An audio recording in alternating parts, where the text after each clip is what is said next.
बात कर लेते हैं झारखंड चुनाव की। चुनाव प्रचार के लिए रांची पहुंचे मध्य प्रदेश के मुख्यमंत्री डॉक्टर मोहन यादव ने एनडीटीवी से खास बातचीत में राज्य में बीजेपी की सरकार बनाने की बात कही।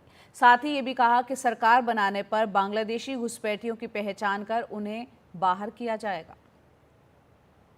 धरती आबा की धरती पर हमारे साथ इस वक्त हैं मध्य प्रदेश के मुख्यमंत्री डॉक्टर मोहन यादव। अभी तक जहां जहां जिन जिन राज्यों में इनको जिम्मेदारी मिली है वहां बीजेपी ने विजय पताका फहराई है। अब ये झारखंड में है सर, तो इसके क्या निहितार्थ निकालें? आपको क्या लग रहा है, जितने आप घूम रहे हैं, आपको लगता है कि यहाँ पर भी बीजेपी विजय पताका फहराएगी? देखो, यशस्वी प्रधानमंत्री ने देश भर में जो काम किया, देश और दुनिया में जिस ढंग से उनका लीडरशिप निकल के आई है, ये पूरा श्रेय अगर मैं किसी एक व्यक्ति को देना चाहूँगा तो यशस्वी प्रधानमंत्री श्रीमान नरेंद्र मोदी जी को देना चाहूँगा। और हमारी यशस्वी जेपी नड्डा जी जब से राष्ट्रीय अध्यक्ष बने, वो अपनी रचना भी ऐसी बनाते हैं, माननीय मार्गदर्शन में मोदी जी के, अमित शाह जी के, और जनता के बीच में जब जुड़ के काम करते हैं उसका प्रतिसाद भी मिलता है। और मैं ये देखता हूँ कि हर जगह पे हमको केवल ये याद दिलाना पड़ता है कि मोदी जी की सरकार कैसी है, उनका काम करने का तरीका क्या है, और उसका रिजल्ट मिलता है।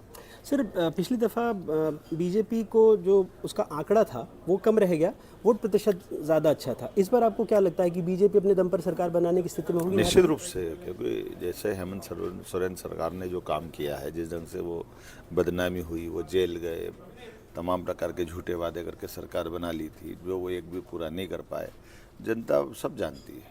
सर, बांग्लादेशियों का मुद्दा यहाँ पर बहुत बड़े पैमाने पर चल रहा है। कह रहे हैं कि अवैध घुसपैठ हुई है, तो इसके बारे में आप लोग एक स्पष्ट लाइन लेके चल रहे हैं कि ये बिल्कुल सही बात है कि बांग्लादेशी घुसपैठियों के कारण से हमारी डेमोग्राफी बदली है, पूरी आबादी का अनुपात बदला है। अगर हम 44% एसटी आबादी में आदिवासियों की आबादी थी तो वो घट करके आज 32% रह गई है। तो इसका कारण क्या है? इसका कारण केवल बांग्लादेशी घुसपैठी है। हिंदुओं की आबादी घट रही है 7% और मुस्लिम की आबादी बढ़ रही 4%।